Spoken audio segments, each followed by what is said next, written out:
Welcome, one and all, to the book of Revelation again today, folks. And here we are in chapter 14. We have a vision of the Lamb with his great company there on Mount Zion, and that will come to earth.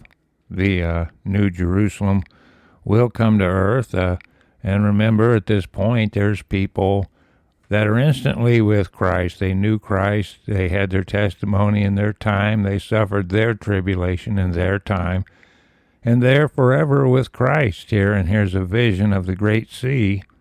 And the Great Sea itself, there was a replica of that in the tabernacle. Even Nebuchadnezzar, when he destroyed the temple the second time, took the sea of glass, and that was a replica of heaven. Then we have the last preaching of the gospel. Remember what it says, the gospel of the kingdom will be preached in all the world, and then comes the end. Now, that was done a long time ago. When you go to the Septuagint and how it went to the Greek, and then went to all four corners of the earth. But yet here's this angel that goes around the clockwise manner and preaches one last time, so that there's absolutely a justification of the day of judgment here. So there's that great angel. 15, we have the harvest of the world. And it's the sickle. You hear us talking about the sickle, and it's in the Old Testament, like say in the book of Joel. It's discussed, the sickle, the harvest. Those are all the similitude language. So here we have it again in the book of Revelations, and in 20, the vintage and wine press of the wrath of God. It says in verse 1, "And I looked, and lo, a lamb stood on the Mount Zion, with him 144,000, having his Father's name written in their foreheads." This is a sacred number here of saints. Okay, and they are special people here. And 2, it says, "And I heard a voice from heaven, as the voice of many waters, and as the voice of a great thunder. And I heard the voice of harpers, harping with their harps."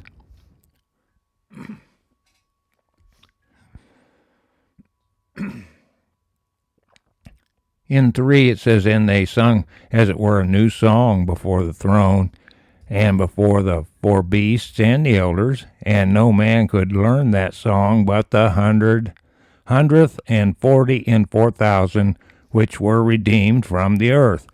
Okay, now, remember, the 144,000, 12 tribes are going, at this point, they're being protected, so that flesh will go on. So we have the sons of Jacob there. But here's a special crew of redeemed, and they are very, very special to the Lord. And here they are singing this song, and no one could learn this new song. And again, it's all through prophecy that this would take place, this new song here at the end of time. Now in 4, we have a description of them here. Now notice it doesn't say these are the sons of Jacob, or this is Israel, or they don't name the tribes here, because this is a different 144,000, but that is a sacred number. You see that number 12. And we've been into the occult numerology. When you go to half steps, it takes 12 half steps to make 7. And if you cut that in half, it's time times in half a time. So here, and this is music theory. This is the major scale in music theory, because 12 equals 7 and 7 equals 12, and that's taught right there in the book of Matthew at the feast of 5,000. Okay, the 7 and 12. Anyway, if someone doesn't remember that, well, it's up on the podcast. Just scroll back. Podbean's a good place to do that. Scroll back there and you'll see the, after he taught there how he fed the 5,000, and there it is. They filled up the 12 baskets. So that's godly numerology, and it can all be explained on the keyboards. So here's a godly, very godly, extremely godly people here, and they're redeemed from the earth, and the 144,000, 12 of 12 tribes is down on the earth. Here they are before the throne. So this is a different people of first fruits unto God, okay? And it's a mystery to me who they are, and there's no place that it says who they are, but we do know they are special. Now listen to this. In 4 it says, these are they which were not defiled with women, so they weren't adulterers, for they are virgins. Okay, that's the other half of it. These are they which follow the Lamb whithersoever he goeth. These were redeemed from among men, being the first fruits unto God and to the Lamb. Okay, so we have that much information. They're virgins, so they've never had sex. They are undefiled, and they follow the Lamb wherever he goes. What else about these saints? It says, and in their mouth was found no guile, for they are without fault before the throne of God. So if they did have any sin, it's washed away here. It looks like they were pretty well sinless. In 6 it says, and I saw another angel fly in the midst of heaven, having the everlasting gospel, to preach unto them that dwell on the earth, and to every nation, and kindred, and tongue, and people. 7, saying with a loud voice, fear God, and give glory to him, for the hour of his judgment is come, and worship him that made heaven and earth and the sea and the fountains of waters. Okay, and that is Jesus Christ. They're sending you to Psalms 146:5 and Acts 14:15, and that is because Jesus Christ created the world. It was given to him to create the world, and by no other was it created. The Father gave that to the Son. Now here's another quote out of the Old Testament. It's in Isaiah 21:9 and Jeremiah 51:8, and then it's repeated here in chapter 18:2. And notice the double fallen. You see, because there was the first Nimrod empire that fell before the Media-Persian Empire took over, made it a split empire. And then there's that final Antichrist Babylon, the mystery Babylon, that we're about ready to see fall. And here, that's what this is about here in 8. And there followed another angel saying, Babylon is fallen, that great city, because she made all nations drink of the wine of the wrath of her fornication. So here you see this ungodly mystery Babylon. We've been talking about it, is here, and it absorbed all the old empires and customs and occult religions of the world. And it's this fornication and drunkenness. It's a spell that they put, that the world's under, the deception by Satan Fornication is ungodly sex practices of all kinds. And here the world is intimate with satanic spell and custom and religion here in 8. In 9 it says, "And the third angel followed them, saying with a loud voice, If any man worship the beast and his image, and receive his mark in his forehead or in his hand, 10, the same shall drink of the wine of the wrath of God, which is poured out without mixture into the cup of his indignation. And he shall be tormented with fire and brimstone in the presence of the holy angels and in the presence of the Lamb." So you see how important that is as we went through Revelations 13. And we explained the mark of the beast, and we talked about Carl Sanders and his invention, and then all the other AI technology that is being used here.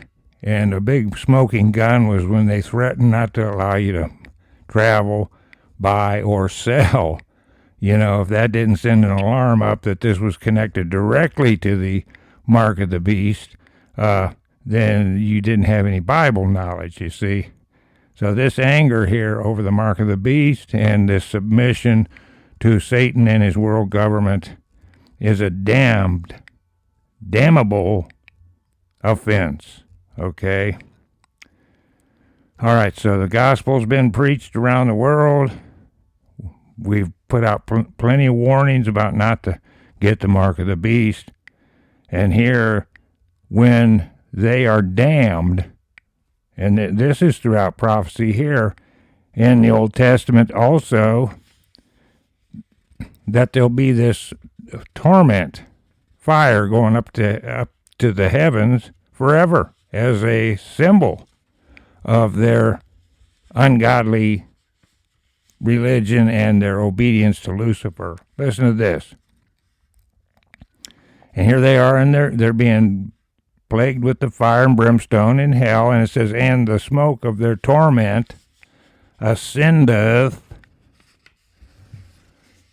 up forever and ever, and they have no rest day or night who worship the beast and his image, and whosoever receiveth the mark of his name."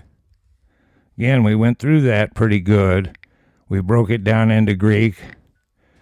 We left out the Latin because that's not relevant. Why should we go to Latin when this came out of Greek? So that's in chapter 13. I suppose that you guys have already read that, so we won't go over that again. In 12 it says, "Here is the patience of the saints," capital S. "Here are they that keep the commandments of God and the faith of Jesus." So, doctrine and faith. 13, "And I heard a voice from heaven saying unto me, Write, Blessed are the dead which die in the Lord from henceforth, yea, saith the Spirit," capital S, "that they may rest from their labors, and their works do follow them." Period. And look at the importance again of the works that come out. All right? So, when you're martyred here in 13, you see, you're going to have that hedge of protection that will take you directly to the throne of God. You'll be with Christ forever. Like he told the thief on the cross there, "This day you will be with me in paradise." And that goes for any of the saints that are saved. And you get to rest from your labor and fighting the tribulation that we're all enduring, and whoever endures to the end will be saved. Okay? All right, now here comes the sickle. I always talk about the two sickles. And it ties directly into the vials, because there's the good sickle for the good guys and gals, and then there's the bad sickle for the bad guys and gals, okay? One gathers you into the barn to protect the fruit of the earth, and the other takes the stubble to charge into the Battle of Armageddon and try to overthrow Christ and all his followers. In 14 it says, "And I looked, and behold, a white cloud, and upon the cloud one sat like unto the Son of Man, having on his head a golden crown, and in his hand a sharp sickle." Period. 15, "And another angel came out of the temple, crying with a loud voice to him that sat on the cloud, Thrust in thy sickle and reap, for the time is come for thee to reap, for the harvest of the earth is ripe." So that's the good people into the barn, under the wing of Christ, covered in the shadow of his Spirit. And here they're harmonizing this with the book of Joel that I mentioned. They're saying Joel 3:13, Old Testament prophet. And then in 16, "And he that sat on the cloud thrust in his sickle on the earth, and the earth was reaped." So there is the great gathering to God Almighty, Father, Son, and Holy Ghost. There he's taken up the saints, the fruit of the earth, in the harvest of souls there. Those are the treasures of Jesus Christ. 17, now listen to the bad sickle. "And another angel came out of the temple which is in heaven, he also having a sharp sickle. And another angel came out from the altar, which had power over fire, and cried with a loud cry to him that had this sharp sickle, saying, Thrust in thy sharp sickle, and gather the clusters of the vine of the earth, for her grapes are fully ripe." Okay, now see, here's the other sickle, the second sickle. Now listen to this in 19. "And here they go into the Battle of Armageddon." It says here, because there's the three frog-like creatures. We're going to get it described here as these chapters go on. We're going to talk about these things again. Now remember, the vials are not poured out yet. This is a summary. This is a look into it. We get several angles at this end of time scenario. Okay, so listen to this in 19. "And the angel thrust in his sickle into the earth, and gathered the vine of the earth, and cast it into the great winepress of the wrath of God. And the winepress was trodden without the city, and blood came out of the winepress, even unto the horse bridles, by the space of 1,600 furlongs." Okay, now this is also talked about there in the book of Enoch, the prophetic book of Enoch that we're going to go into after we're done with Revelations here. So you see that the two of them are going to harmonize. So this blood, this is a great amount of people that are charging in there of the ungodly, and they're going to overthrow Christ, you see, and they're all brainwashed, and they've all have their mark, and these armies are convinced through these three frog-like creatures to charge in there to try to destroy all the people of Israel and to kill Christ, and so that Lucifer can sit on his throne. Now that's right in the satanic doctrine, folks.